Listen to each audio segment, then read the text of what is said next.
Prazer de novo. Marcelo Medeiros, tudo bem? Tudo bem, graças a Deus, Marcelo. Juliane Matos. É uma característica do podcast Propósito a gente começar com uma frase. Qual é a frase que te inspira agora para que as pessoas ouçam? Deus tem um propósito em cada coisa debaixo do céu e Ele nunca age contra nós, somente para o nosso benefício, mesmo naquilo que para nós não é perfeito. Conhecimento, planejamento, propósito de vida, fé, carreira, tecnologia, reflexões sobre caminhos possíveis para uma vida com mais propósito. Podcast produzido e apresentado por Marcelo Medeiros. Rádio Evangelizar. E a gente começa o podcast Propósito com Juliane Matos. Ela é cantora, compositora, pregadora, escritora, mãe, esposa, filha, radialista e evangelizadora. Ela tem no olhar a evangelização e eu quero que você imagine comigo agora uma mulher que é movida pelo fogo do Espírito Santo de Deus e que tem como principal propósito proclamar a palavra por todos os meios. E é tão forte a presença dela que nós não havíamos programado esse encontro. Não. Afinal, nós não programamos nada nessa vida, não é, Juliane? Não, Marcelo, de jeito nenhum. Eu quero te apresentar mais um pouco, falando que ela trabalhou num banco, gente. Sabe o que é trabalhar num banco? É uma carreira muito pesada, são números, são planejamentos, estratégias, enfim. E, de repente, você ouviu uma voz falando bem alto e esse fogo inflamou teu coração. É assim que eu te vejo agora. Sim, e é exatamente isso. Bom, todo o processo de conversão na minha vida veio pela dor, não veio pelo amor. Eu fui uma adolescente muito revoltada, voltada para o feminismo, assim, contrária a muitas coisas da fé, embora tenha crescido numa família católica, de ir para a missa todo final de semana, de ter uma educação religiosa. Mas na fase da juventude foi muito tenso, a ponto, Marcelo, de pular a janela para ir para baile, para namorar. O que é uma atitude aceitável numa época da nossa vida, de uma geração. Mas eu me perdi muito em vícios, inclusive o vício da bebida. Houve uma época... coisa vai ligando a outra, né? Sim, porque isso é o pecado, né? O salário do pecado é a morte. E quanto mais você vai pisando nele, mais ele vai te abraçando como se fosse uma mancha negra, né? Que vai te agarrando aos poucos e vai te tomando totalmente o ser. Então, chegou uma época da minha vida que eu não vivia sem beber, eu não dormia sem beber. E bebia escondido, morava perto da casa do meu avô sempre tinha uma bebidinha lá, ia lá, tomava. E chegou num ponto que isso tornou-se, assim, irreparável, um vício terrível. E a dor foi tomando conta, chegou ao ponto de querer me matar mesmo. E foi através de retiros, e foi através da minha mãe, levando, que eu fui encontrando. Mas sabe quando você vive aquela fé de conveniência? É legal ir no grupo de oração, é legal ir na missa, é gostoso. Mas não havia uma conversão sincera e verdadeira. Havia um compromisso até familiar, materno, né? Minha uma mãe obrigação. Pediu, eu vou lá. Isso aí. Minha mãe pediu, eu vou lá. É normal, todo mundo vai, então eu vou também. Mas não tinha havido um batismo no Espírito, não tinha havido ainda um encontro pessoal com Deus. E o meu encontro pessoal com Deus veio através da cruz. Veio através da dor, veio através de me sentir um nada, desvalorizada. E aí Deus foi abraçando a minha história. Deus foi me dando dons. Eu fui percebendo assim, faz uma renúncia, ganha um dom. Abre um sim na tua vida, ganha uma missão. E Deus foi capacitando, Deus foi instruindo, Deus foi trabalhando. E hoje, tudo isso que está acontecendo comigo vem muito de encontro com o que a palavra de Deus fala. Que se nós tivermos a coragem de entregar a vida para Deus, coragem, porque não é fácil, é muita luta, é muita resistência, é muita resiliência. Mas se a gente tiver coragem de entregar a vida para Deus, Ele fará de nós verdadeiras testemunhas. De tal modo, Marcelo, que a gente chega no lugar e as pessoas sentem a presença de Deus. Mas só transmite isso para as pessoas, aqueles que têm a coragem de renunciar a si mesmos. E hoje eu toco isso. E eu toquei isso através do seu olhar, Marcelo. Eu toquei isso através do seu olhar. Quando você me olhou lá no corredor, eu senti que Deus estava fazendo algo sobrenatural. E isso é levar Deus. Então, por isso que hoje tem tanta coisa. Às vezes as pessoas me perguntam, o que é que você faz para evangelizar? Eu faço tanta coisa. Mas o foco de tudo é salvar almas. E uma palavra que não sai da minha mente e não para de gritar no meu coração é: eu tenho sede. Jesus disse isso, eu tenho sede. E você sabe qual era a sede? As almas. Buscar essas pessoas que de alguma forma têm um testemunho, como o meu, como o seu, como de tantas outras pessoas, mas que não puderam se manifestar, falar, porque quando a gente vive um milagre, e essa é uma opinião muito pessoal e que eu compartilho agora, quando a gente vive um milagre, a gente tem a necessidade de querer falar sobre ele, de mostrar que aconteceu e que sim, você não está sentindo Deus, mas ele está presente de alguma forma agindo na sua vida. E quando você me olhou e viu algo e sentiu algo, você e eu sentimos o mesmo, porque nós estávamos sendo encaminhados para esse encontro sem sabermos. Sem sabermos. É o que eu acredito, é Sim. o que eu creio, é o que eu peço diariamente. E quando nós utilizamos essa ferramenta tão maravilhosa, que eu respeito e tenho tanta admiração, e eu tanto amo, porque eu tenho um caso de amor com o rádio. Esse é um caso de amor com a minha carreira, com a minha profissão. E quando esse poderoso instrumento que é o microfone, que nos é oportunizado, dado para que nós possamos usar a nossa inteligência, a nossa confiança, a nossa fragilidade, a nossa verdade para demonstrar o que nós temos dentro de nós, certamente alguém em algum lugar precisando ouvir algo está ouvindo agora. Sim. É o que eu acredito. Sim. E é isso que você faz, no meu ponto de vista. Quando você caminha, você está exalando esse óleo de Nossa Senhora, esse perfume de Nossa Senhora. Eu sou muito olfativo também, muito visual. E não sou eu não acredito, sou eu, não. É algo que se manifesta para que as pessoas sintam o mesmo.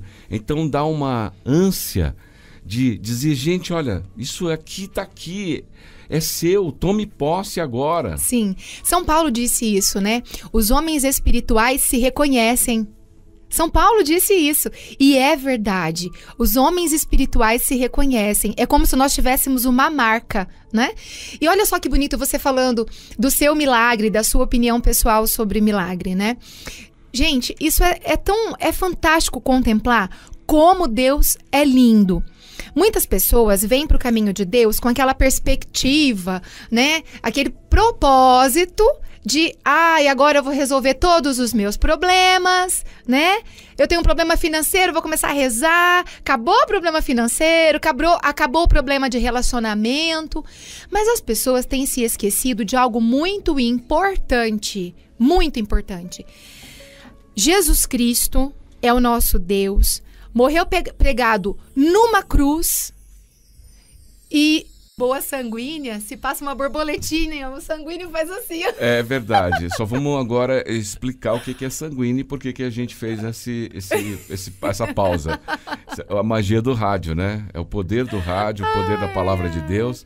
Nós fizemos uma pausa agora, gente, foi uma pausa técnica, que você não percebeu, obviamente, porque o programa, o podcast, tem essa possibilidade da gente entregar bem bonito para você, mas não que tenha ficado feio. Ficou legal, por isso que a gente retomou daqui. A espontaneidade. A espontaneidade. À vista, né? Então houve um probleminha técnico, a gente corrigiu, você não percebeu e daí retomamos o ponto em que a Juliane estava falando sobre borboletinhas.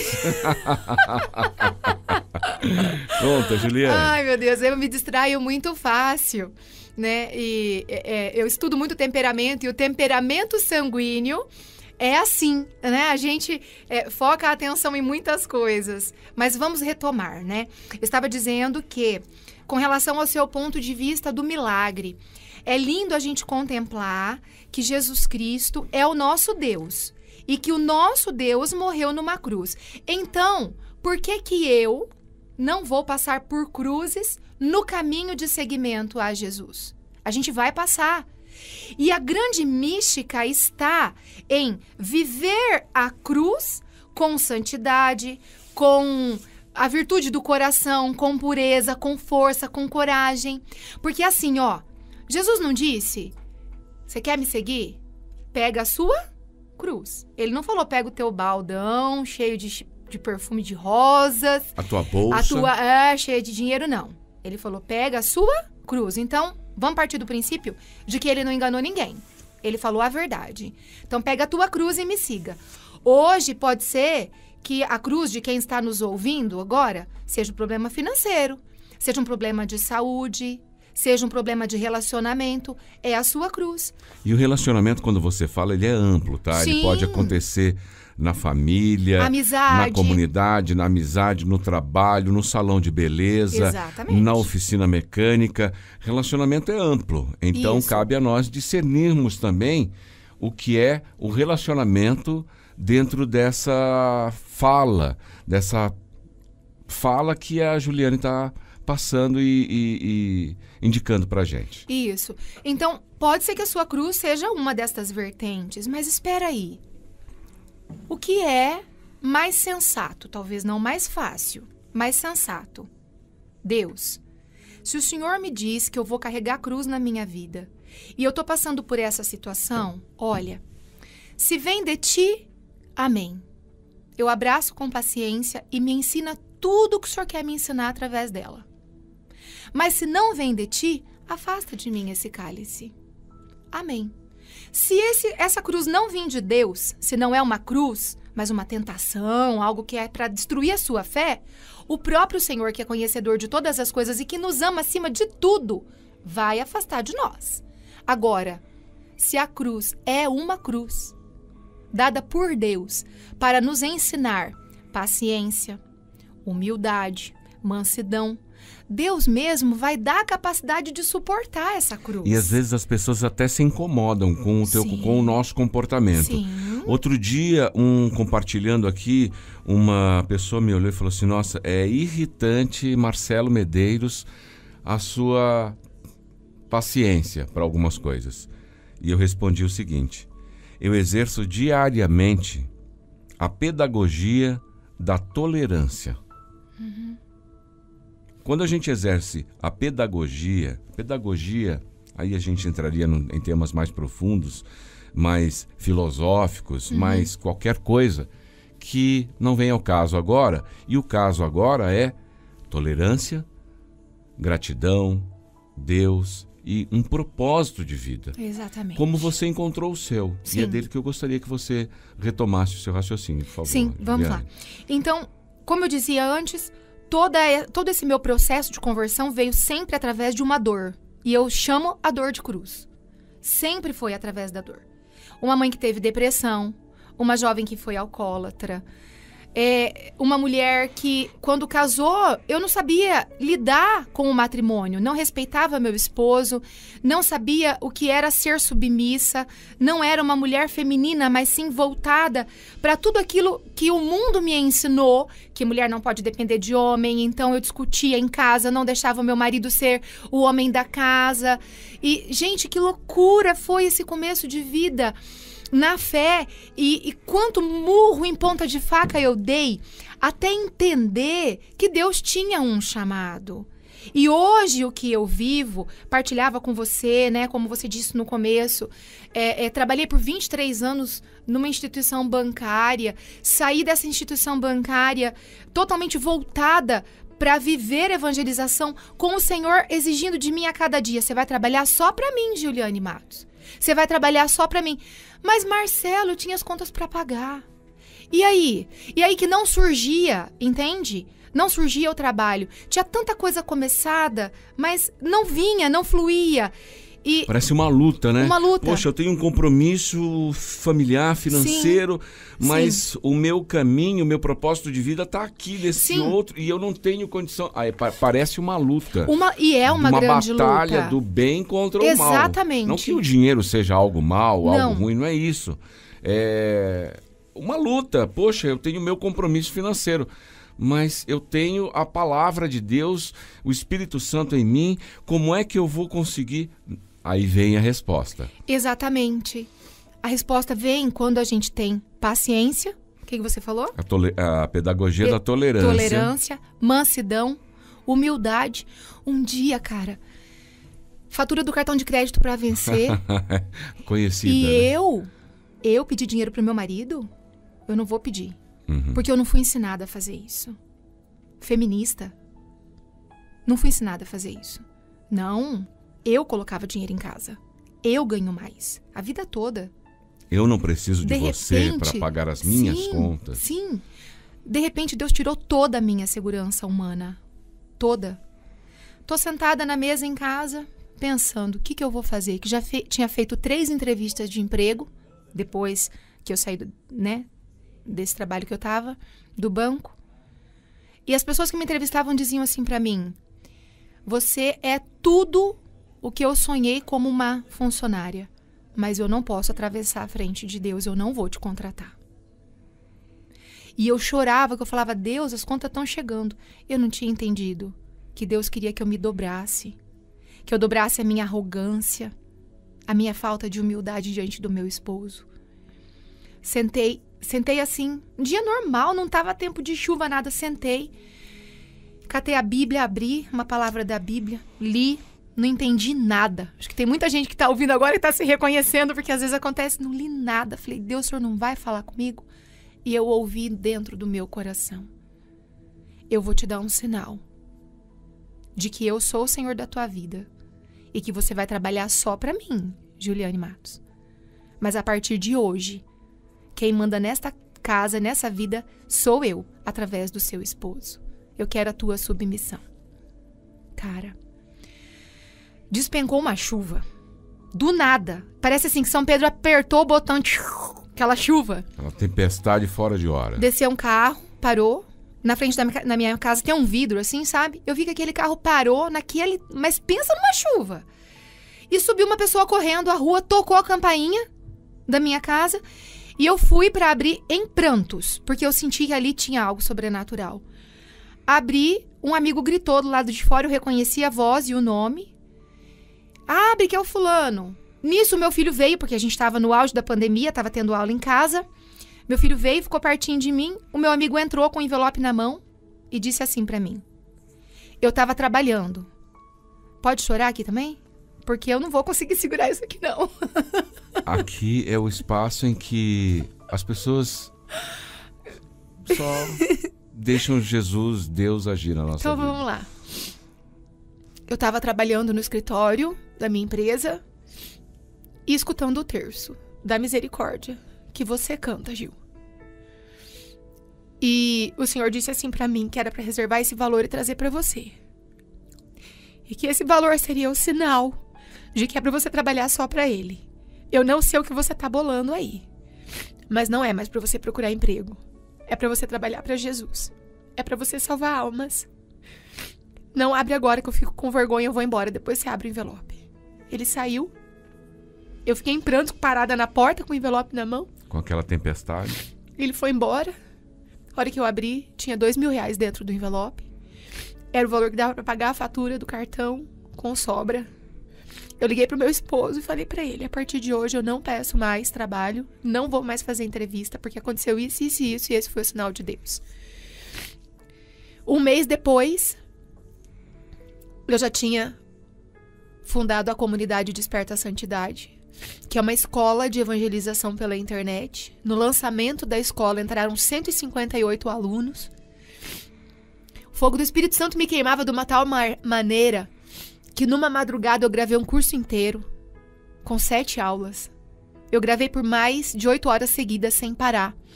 E eu ia gravando, eu ia falando tudo que eu já tinha estudado a minha vida inteira, porque eu estudo muito. Eu leio muito. Eu não sei falar pra você. Gil, quantas vezes você leu o Catecismo da Igreja? Eu não sei quantas vezes eu já li. Eu leio, eu estudo, eu tenho sede. E aí eu fui gravando as aulas sem ter um roteiro, entendeu? Pra fazer o roteiro, eu ia escutando as aulas, ia digitando, escrevendo.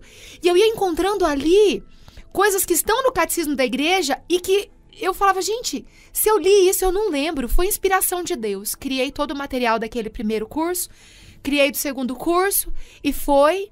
Hoje nós temos dentro dessa plataforma de cursos, mais de 10 cursos inteiros, inclusive o curso para consagração à Nossa Senhora, pelo método de São Luís. Somos em 212 alunos e estamos passando por toda uma remodelação para, se Deus nos abençoar, nos tornarmos uma comunidade de aliança. Já temos alunos fora do Brasil, Japão, Espanha, Itália, Estados Unidos. Então, é algo que humanamente, para mim, é totalmente impossível. Mas eu vejo essa graça de Deus que você está falando, que nós encontramos no olhar um do outro, eu vejo essa graça. E isso não aconteceu na alegria. Isso tudo aconteceu na dor.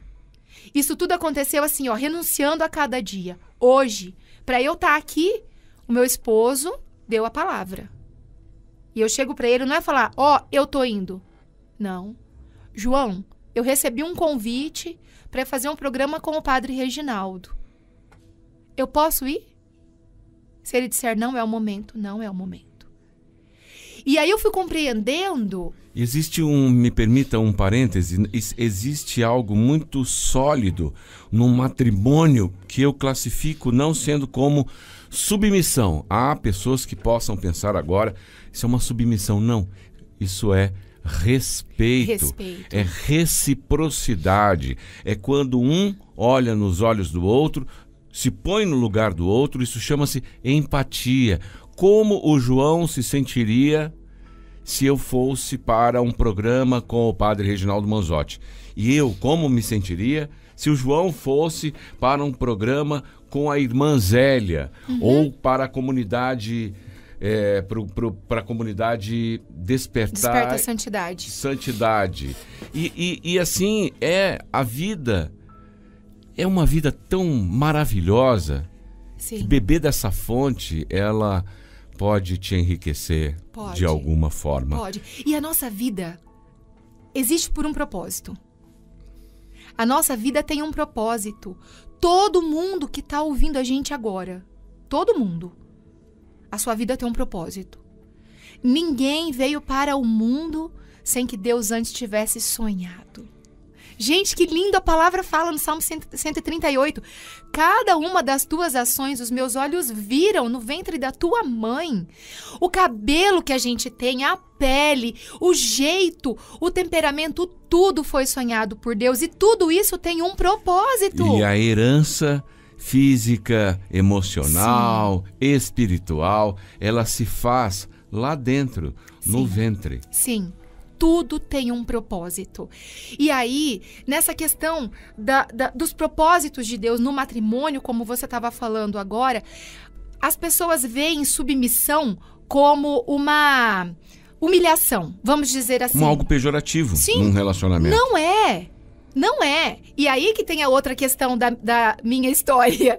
Então vamos ouvi-la. Eu fui descobrindo que quando eu mostrava a minha fragilidade para o meu esposo, eu o fortificava e eu me fortificava. Comecei a estudar sobre resgate de feminilidade. E comecei a compreender que a submissão que a gente dá ao esposo enquanto mulher não é para o esposo, é para o próprio Deus na pessoa do homem. Porque a palavra de Deus pede isso. Efésios 5 fala: mulheres, sejais submissas aos vossos esposos. Mas por que a mulher tem que ser submissa ao esposo? Sabe por quê? Porque a missão do esposo é dar a vida por ela. A palavra não fala, mulher dá a vida pelo seu esposo. Ela fala, seja submissa, ou seja, esteja sob a missão dele. A mulher tem que estar sob a missão, debaixo da missão do esposo. E a missão do esposo é dar a vida por ela. Isso é maravilhoso. E quando nós, mulheres, entendemos isso, a gente cria um grande processo de resgate em toda a família. Por quê? Quem insere os filhos na vida religiosa, quem insere os filhos na vida paterna é a mulher. Uma vez que a criança é gerada no ventre da mulher, é amamentada pela mulher, é cuidada, os primeiros cuidados de um bebê é pela mulher. Se não foi pela mulher que o gerou, é por outra mulher. Mas é pela mulher. Então, é obrigação da mulher inserir a criança, sendo homem ou mulher, um bebê menino ou menina, na paternidade. Tanto na paternidade humana, o pai que o gerou, quanto na paternidade divina, o papai do céu. E estar sob a missão do homem é fazer com que cada homem sob a face da terra tenha em si a missão de dar a vida por tudo que está em volta dele. Por isso que a força do homem está no seu corpo e a força da mulher está na sua alma. Mulher tem alma em cada lugar do seu corpo. Cheguei no hotel hoje de manhã e fiquei prestando atenção. Pensa a pessoa que passou 9 horas dentro de um ônibus, o cabelo desse tamanho, um sono, uma fome, prestando atenção. Quem me atendeu foi um rapaz. Extremamente gentil, mas ele fez o trabalho dele. Perguntou o meu endereço, meu telefone, fez o cadastro, pronto. A mulher que estava do lado dele, que não estava me atendendo, o tempo todo atenta. Ela arrumou as coisas em cima do balcão. Ela trouxe um vasinho com uma florzinha. Ela arrumou os cartõezinhos, as chaves, que são cartõezinhos, na caixinha. Ela perguntou se eu tinha dormido bem. Entende? Eu sinto a necessidade agora de te contar algo. Vamos lá. Eu sou pai de 3 meninas. Eu sou marido. E eu vivi minha vida inteira, casei muito jovem e estou casado até então, graças a Deus. Graças a Deus.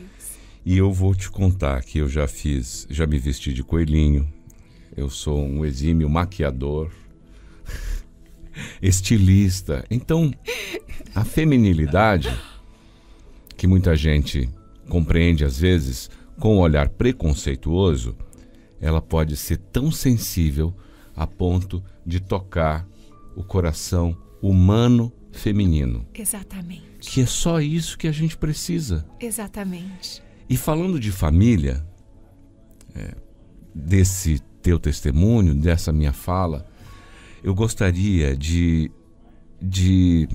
colocar uma frase no ar agora. Caminhar juntos, tá? Caminhar juntos, que é justamente fazendo uma conexão à sua fala, que é ter ouvido, é escutar, é o primeiro compromisso no meu discernimento, na minha opinião. E eu quero compartilhar essa opinião com você para eu ouvir a sua. Exatamente isso. Caminhar juntos. Por que que Deus enviou Jesus Cristo no ventre de uma mulher, no seio de uma família, e de uma família que esperava a promessa? Por que que Jesus Cristo não teve um discípulo apenas ou viveu sozinho? Porque o ser humano não foi feito para isso. O ser humano foi feito para caminhar junto, sempre em comunidade. Eles eram 72 discípulos, 12 apóstolos. Quando Cristo jorra sangue e água na cruz e ali institui a igreja, a misericórdia, ele estava sozinho? Não. Ele tinha João, que era o discípulo que representava toda a igreja, e ele tinha sua mãe, que representava o quê? A família. Isso é Cristo. Isso é viver Cristo. É não estar sozinho nunca, mesmo que você esteja sozinho fisicamente. E isso é matrimônio. Eu não estou aqui com meu esposo, nem estou aqui com meu filho, os Joãos da minha vida. Mas eles estão aqui. De toda forma, eles estão aqui. O meu respeito para com o meu esposo está aqui. O respeito dele para comigo também está aqui. Entende? Isso que você disse, escutar, estar atento. Se a família hoje conhecesse a graça que é parar para ouvir. Marcelo, arrumar a mesa para almoçar, arrumar a mesa para jantar, arrumar a mesa para um café. Talvez uma refeição no dia que a família possa fazer junto, mas aquela refeição, sentarem juntos em volta de uma mesa ou no balcão e conversar. Ouvir, falar e prestar atenção nos sonhos do outro. Meu Deus, quantas famílias nós teríamos resgatadas, quantas almas nós salvaríamos. Jesus disse, eu vou voltar nessa frase, tenho sede, e sede da salvação das almas. É por isso que a gente está aqui, por isso que Deus suscitou de vir aqui para o estúdio para gravar. E a qualidade, né? Você tem investido, você que está ouvindo o podcast Propósito, quanto tempo você tem investido na qualidade, na dedicação e nessa simplicidade da família? Vamos fritar um ovo juntos. Exatamente. Vamos cozinhar um arroz juntos. Vamos fazer a coleção das figurinhas da Copa do Mundo juntos. Posso dar um testemunho com relação a isso? Eu também tenho o meu. Então, quem vai primeiro? Por favor, faça as honras. Meu último dia de trabalho no banco foi numa sexta-feira. Na segunda-feira, a hora que eu acordei, me deu uma crise.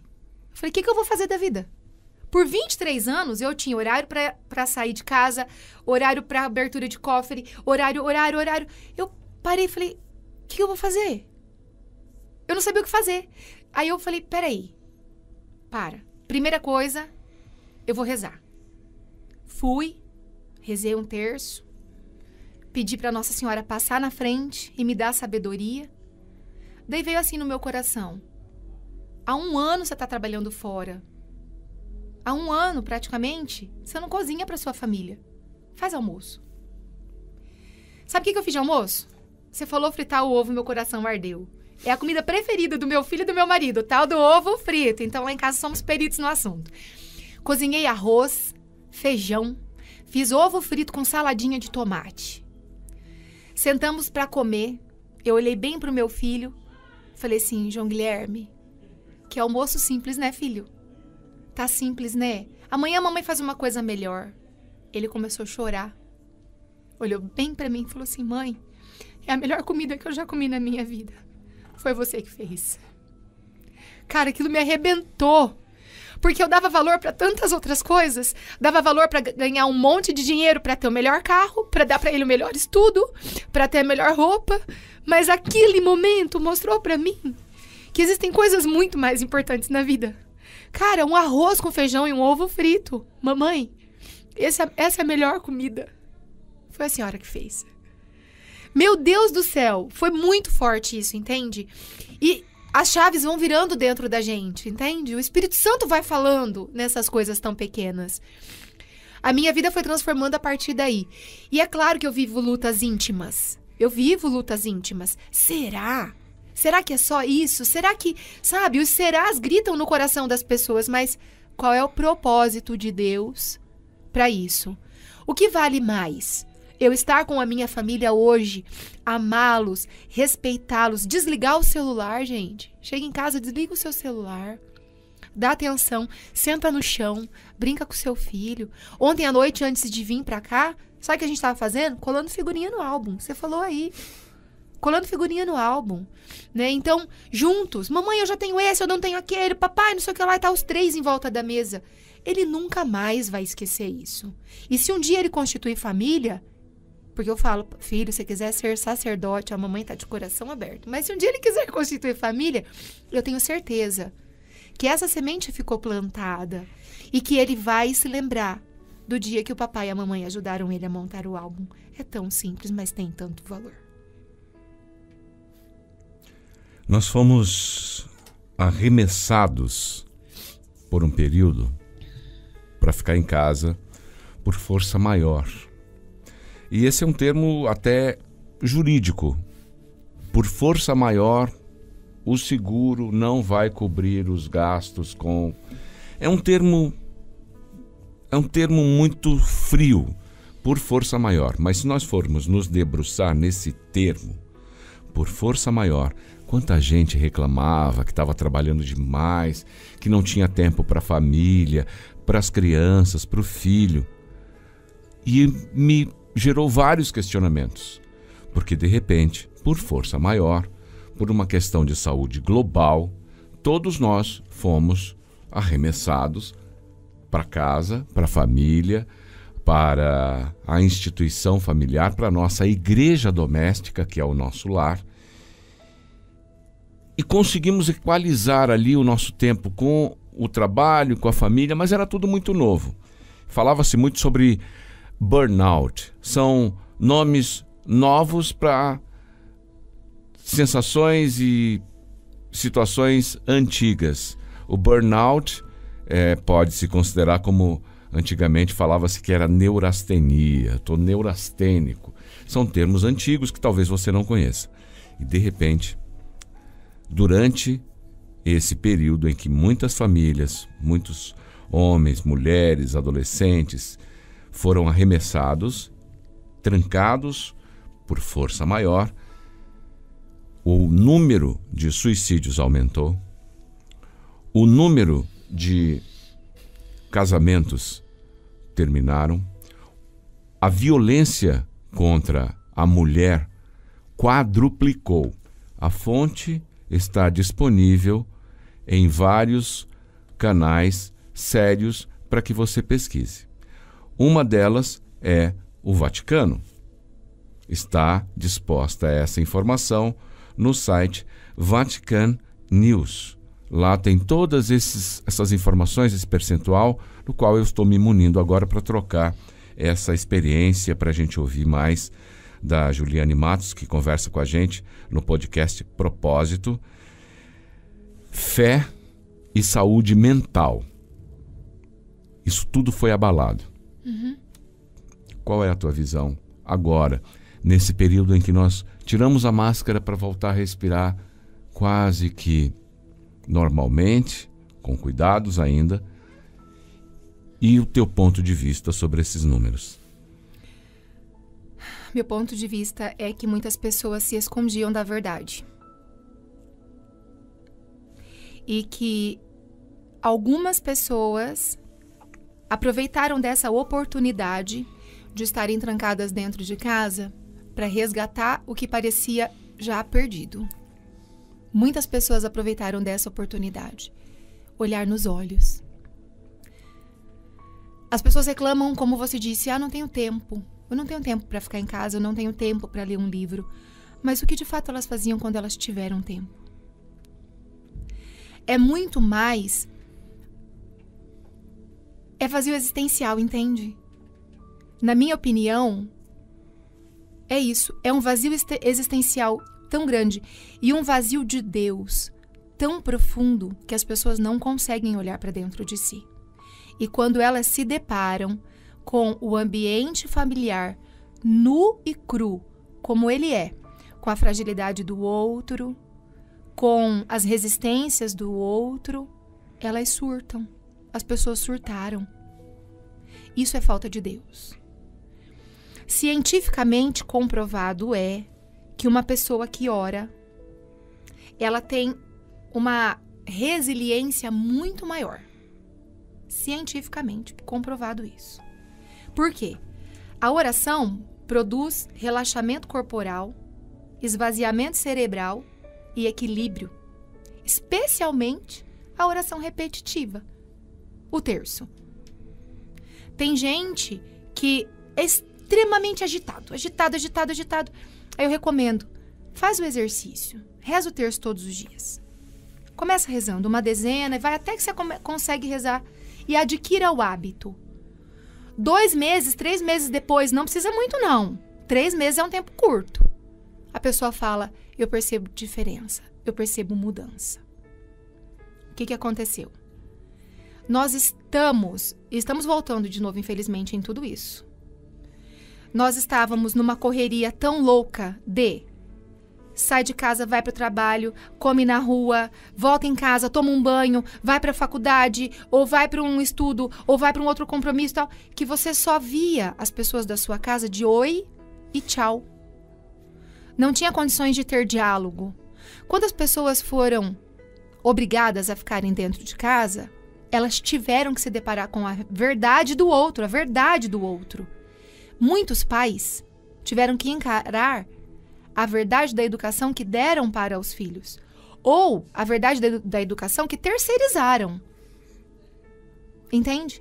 E aí não tem como resgatar 16 anos de uma história em que você não esteve com o seu filho, em que você não o educou, não deu atenção. Não, você não resgata isso em 2 meses. É um processo de resgate. Então, respondendo diretamente à pergunta que você me fez, a minha opinião sobre como as pessoas viveram este tempo e por que todos esses números aconteceram, porque as pessoas não querem olhar para dentro de si, porque elas têm medo de ver o que elas têm construído. Olhar para dentro de si não é fácil. E quando a gente olha para alguém que se parece muito conosco, a gente repudia. Personalidades iguais. Por exemplo, um filho que vê o pai, se vê no pai. Um pai que se vê no filho. Nas fragilidades que ambos têm, eles têm choque. Então, agora eu vou dar uma solução, pode? Deve. Uma solução. Rezarem juntos. Nem que seja apenas uma Ave Maria todos os dias. Você não demora 1 minuto para rezar uma Ave Maria. Quando as pessoas rezam juntos, elas atraem para si os propósitos de Deus e o próprio Espírito Santo prepara o coração para que elas se tornem ativas naquilo que Deus está pedindo. A violência doméstica aconteceu porque as pessoas perderam o propósito. O homem já não consegue mais reconhecer que ele precisa dar a vida pelos seus. A mulher já não consegue reconhecer que ela é geradora de vida e educadora para a mansidão, porque a mulher tem tomado o lugar do homem. Entende? Então, pelo amor de Deus, você que me ouve, reze em família. Chame a sua família 1 vez por dia. Reze um Pai Nosso. Ou simplesmente chama a sua família, segura na mão e olhem-se. Basta olhar. Se um sorrir, dali a pouco todos estão sorrindo, porque é contagioso. E isso é um processo de cura extraordinário. Isso é olhar para dentro de si.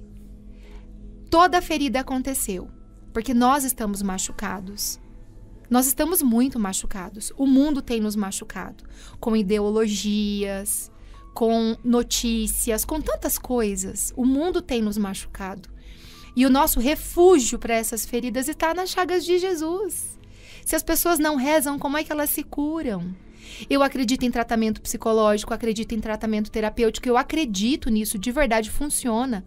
Mas até mesmo os melhores terapeutas dizem que tem coisas que não se resolvem na terapia. Por quê? Porque tem regiões, tanto do corpo físico do ser humano, quanto da sua mente, que é só o Espírito Santo que consegue atingir, porque foi o Espírito Santo quem formou. Então, se nós queremos viver esse tempo de família, com toda a riqueza que isso nos propõe, nós precisamos, primeiro, curarmos-nos.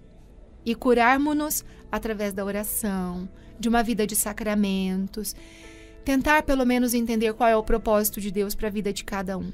E o propósito de Deus para a vida de cada um, meu irmão Marcelo, é que nós sejamos santos. E aí está um outro assunto que as pessoas falam muito pouco, santidade. Sabe por quê? Às vezes a gente tem a noção de que para ser santo precisa de atos heróicos extraordinários. Porque a gente vê isso, né? Nossa, Santa Teresinha falava com Jesus, Santa Idelgarda, né? Tinha visões de Jesus, menininho, ela tinha 4 anos, ela viu um bezerrinho sendo gerado dentro do ventre da vaca. E o que foi a visão de Santa Faustina? Santa Faustina. O que é? O que é aquilo? O que gerou aquela visão, o quadro e... Tudo. Eu sou devotíssima da Divina Misericórdia, né? Eu rezo o Terço da Misericórdia todos os dias às 3h no meu Instagram. Mais de 170 pessoas todo dia rezando. Tenho ele gravado no YouTube, se o pessoal quiser acessar. Por favor, tá? qual o canal? Terço da Misericórdia, Giuliane Matos. O canal Giuliane Matos. Então, a gente vê essas ações e a gente fala, nossa, para ser santo precisa disso. Mas espera aí, quem é que foi Santa Giana? Uma mulher casada, mãe, que optou pela vida do filho, a dela. E teve o bebê e entregou sua vida para Deus. O que é a vida do Beato Carlo Acutis? Um menino de 16 anos que morreu de leucemia, que amava Jesus. Então a gente vai vendo... Santa Maria Madalena, que Santa não podemos Maria deixar de mencionar, a apóstola de Cristo. Sim. Eu vou compartilhar com você algo sobre Santa Maria Madalena. Eu nunca havia visto alguma imagem, nenhuma imagem desenhada, nada disso. E de repente, na igreja de Santo Domingo, em Buenos Aires, eu fui até essa igreja, porque lá o frade dominicano, meu amigo, sacerdote daquela comunidade, me recebeu. E quando eu entrei nessa igreja, eu vi uma imagem de aproximadamente 2,5 metros de altura. E me chamou muita atenção. Santa Maria Madalena, que segundo os dominicanos está sepultada na França e tem essa missão, teve essa missão ao lado de Jesus. E é uma mulher que pouco se falou sobre a santidade dela. O antes, o durante e a santidade. Uma pecadora, né? Uma pecadora. Todos nós somos santos e pecadores. Então, é muito lindo você falar sobre Santa Maria Madalena. Eu sou devota de Santa Maria Madalena. Já li muito sobre ela, né? E uma das coisas mais importantes que Santa Maria Madalena me ensina é a força de assumir os próprios erros e de querer recomeçar em Deus. Porque a gente vai cair. E quem acha que não vai cair, cai primeiro. Porque daí acaba querendo bastar-se na própria força. E a nossa força não vem de nós mesmos. Ela vem de Deus. Então, viver esse processo de santidade nesses tempos de hoje é falar assim, ó, eu sou... Nossa, que coisa linda. Estou mostrando para a Juliane agora linda. A imagem. Essa é uma fotografia que fiz dentro da igreja. Vamos compartilhar no nosso site. Vamos usar essa foto para o nosso thumbnail, para nossa fotinho, que vai ficar sendo demonstrada para o nosso podcast de hoje. Vamos usar essa foto? Perfeito. O pessoal vai ficar bem feliz. Perfeito. Linda, né? Então, maravilhosa. E assim, viver a santidade na família, viver a santidade em missão, viver a santidade no trabalho, no trânsito. As pessoas não focam muito nisso, porque fala-se pouco disso. E de repente... Acorda às 6h30, pega a maquiagem, chama o Marcelinho para acordar, passa batom, toma o teu café, volta, liga a luz, vai, ainda tá dormindo o menino, volta, pega o carro, leva ele na escola, volta, vai pra academia, treina na academia, pega o trânsito, o sinaleiro fecha, celular.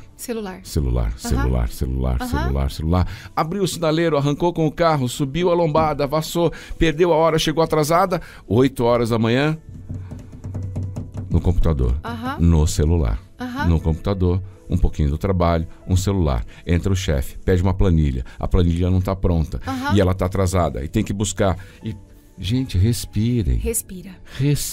Exatamente. Faz uma oração.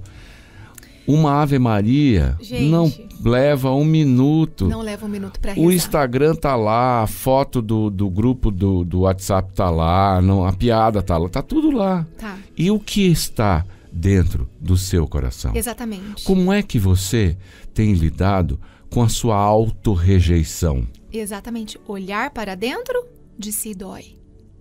Dói.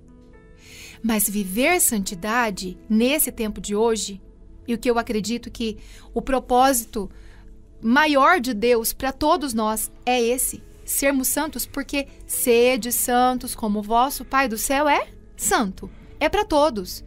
Então, vamos olhar para Maria Madalena? Uma prostituta, que hoje em dia é pessoa prostituta, né? Ninguém estende a mão, né? Não, larga lá. Meu Deus do céu, o que levou a pessoa a ser assim. Não é minha responsabilidade julgá-la. Até porque quando eu chegar lá em cima, serei julgado como ela. Mas uma prostituta que encontrou Jesus e a partir do encontro com ele, o amou devastadoramente, de maneira que ela entregou para ele tudo o que tinha. Muitos estudiosos teólogos defendem a ideia de que a Maria que jogou o perfume caríssimo de nardo nos pés de Jesus era ela. Outros não. Então a igreja não afirma isso com toda, convicção. Em meu coração, Juliane, eu tenho o sentimento que não existia outra Maria naquele tempo que amasse tanto Jesus a ponto de fazer isso. E aí tem uma coisa muito significativa para nós. Pega isso. Ela era solteira. E naquele tempo, para preparar o corpo do morto, precisava do óleo, de perfume. Quando você vivia em família, você tinha um esposo, a mulher e tudo mais, a família tinha os tonéis de óleo que preparavam para embalsamar o corpo dos mortos daquela família. Os solteiros tinham que dar conta de preparar isso sozinho. E aquele óleo era caríssimo. Para você comprar aquele óleo com perfume de nardo que foi jogado nos pés de Jesus, tinha que fazer viagem para a rota do incenso, que eles chamavam naquele tempo. Então, como se hoje fosse comparar, assim, um vidrinho de 30 ml daquele perfume custava em torno de R$1.000. Entende a dimensão que foi?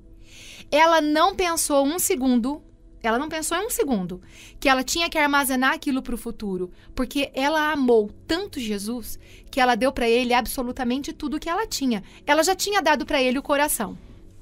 E aí ela queria dar fisicamente o que ela tinha. Ou seja, a única coisa que ela tinha era o alabastro com perfume, que era a garantia de que ela teria um velório digno. Ela despejou todo. E aí vem Judas e fala, que desperdício! Pra que você fazer isso nos pés dele? Podia ter vendido aos pobres. Jesus fala o que pra eles? Ela deu tudo o que ela tinha. Irmãos, isso é viver santidade, é dar tudo o que você tem no tempo que você tem. Se eu tenho 5 minutos pra fazer uma oração, pra que eu vou pegar o celular e ficar correndo o dedo na tela, sendo que eu nem sei o que eu tô vendo? Entende? A gente não para 30 segundos pra olhar alguma coisa. É difícil. Eu que sou mais assim, que gosto de leitura, eu leio. Mas tem gente que não. E às vezes a pessoa fica 1 hora no celular. O que você tá vendo? Ah, não sei. Eu tô correndo o dedo aqui. Dedinho pra cima. Tô correndo o pra dedo baixo. aqui. Gente, faz uma oração. Olha pra si. Dá tudo o que você tem pra Jesus. Nem que o seu tudo agora seja uma dor, um câncer. Dá pra Jesus. Dá para Jesus o seu trabalho. Quantas pessoas? São José Maria Escrivá. Gente, o que esse homem nos ensina? O seu trabalho. Por exemplo, vocês aqui têm o trabalho na rádio, lá na minha cidade. Eu tenho o meu trabalho na rádio também, com a comunidade, com o curso de mulheres. Tudo que eu faço, eu tenho que pôr o máximo amor. Porque senão, para que fazer? Só por obrigação. Então, ponha o máximo amor. Se é taxista, ponha o máximo amor nisso que você faz. Que é o caso de amor com o seu ofício. Exatamente. Que eu comentei um pouco antes hoje. Exatamente. E o rádio, esse caso de amor que nós temos, eu vejo esse amor em você também pelo rádio, nós nos impactamos diariamente com histórias, com situações das mais inusitadas, com aulas que nós precisávamos ouvir da vida de outra pessoa para que pudesse caber na nossa humilde vida de entrar no carro, correr para o trânsito, parar no celular, ver o sinaleiro e por aí vai. Eu quero que você conte para a gente qual dessa história te impactou no teu programa de rádio e qual é a rádio que você apresenta o programa, o horário. Muito Como bem. é que o pessoal pode te ouvir? Eu realmente tenho muito amor, é algo novo na minha vida, faz apenas 1 ano que eu sou radialista. Eu trabalho na rádio Amizade FM 99,7. Ela fica em Umuarama, no Paraná, mas é a rádio da Diocese de Umuarama. Então, ela abrange mais de 68 municípios. E o meu programa se chama Caminha Comigo. O tema do programa é uma música que eu compus, que se chama Confia em Mim. Canta um pouco. Levanta e anda, caminha comigo, eu estou contigo, não vou te desamparar. Levanta e anda, meu filho amado, estou do teu lado, confirmo os teus passos, sou o Senhor teu Deus. Me pegou despreparada, eu não fiz aquecimento pra canto não, mas tá bom.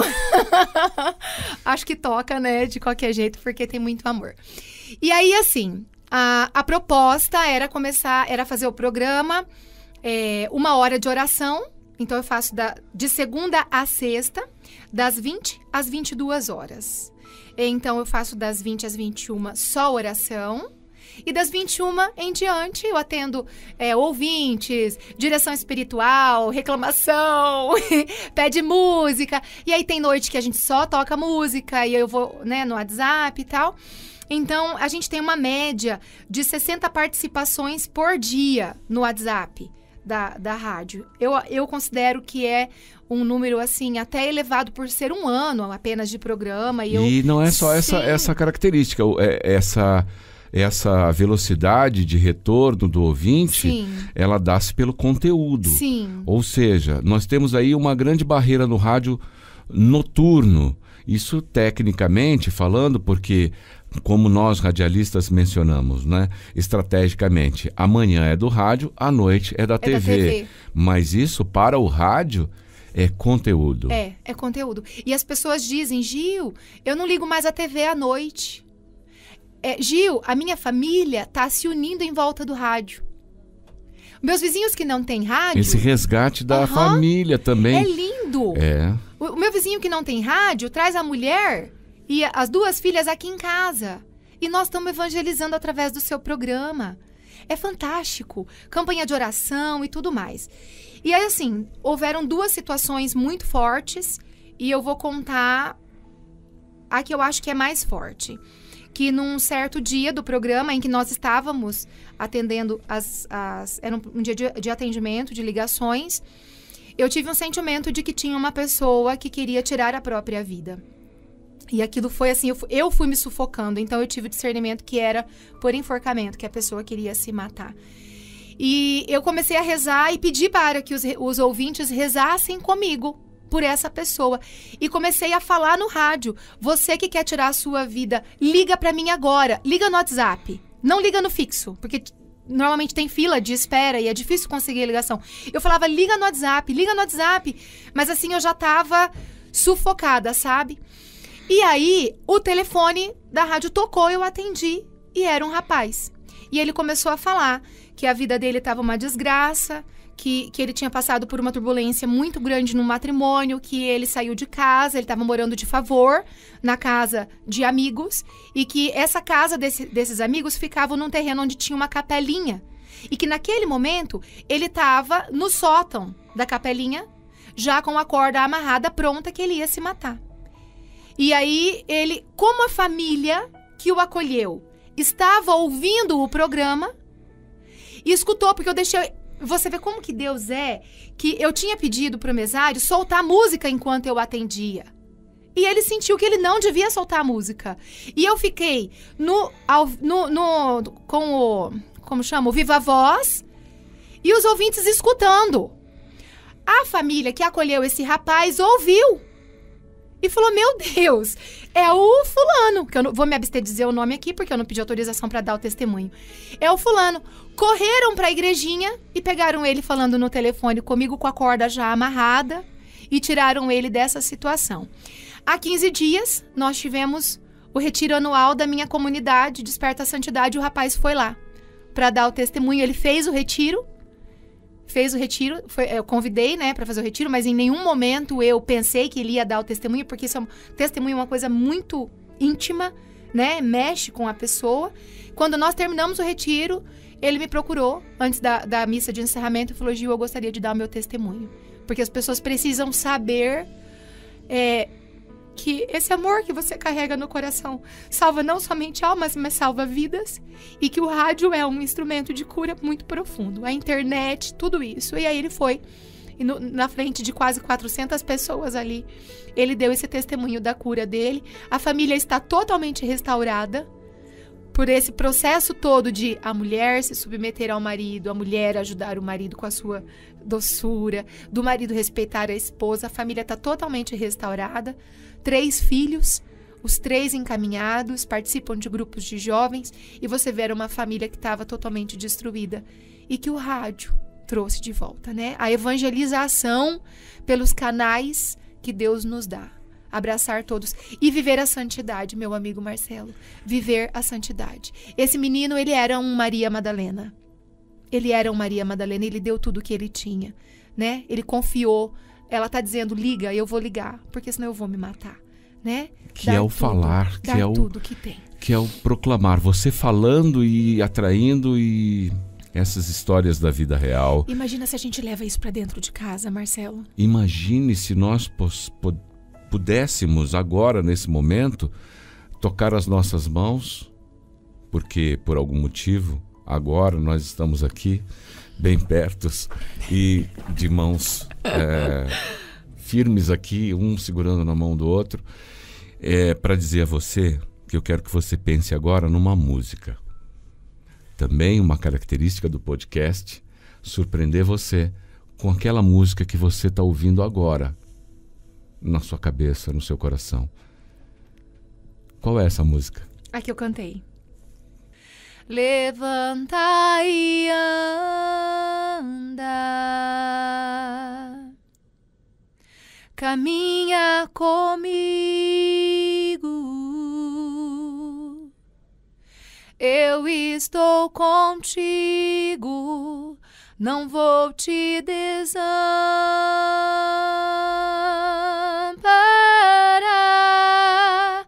Levanta e anda, meu filho amado, meu filho amado,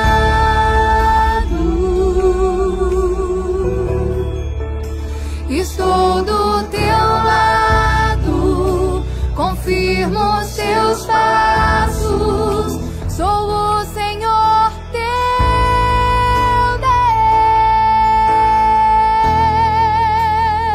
Quando a gente compreende que Deus é Deus, se Ele nos fez, e se nos fez só por amor, tudo se torna muito pequeno diante dessa verdade. E a nossa vida torna-se um resumo de amor. Deus ama e basta. Só a graça me basta, já dizia Santa Teresa, né? E viver o dia a dia com essa graça, só a graça me basta, só a graça me basta.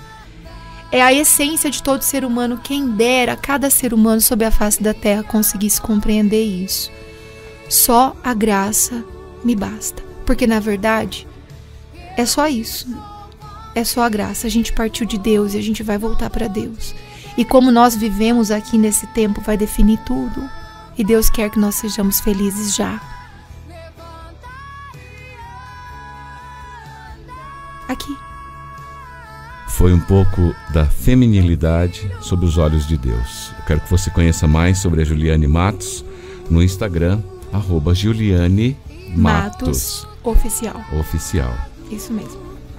Como não foi uma entrevista, fomos ungidos. Eu creio. Fica com Deus e até Amém. o próximo episódio do podcast Propósito. Deus abençoe a todos.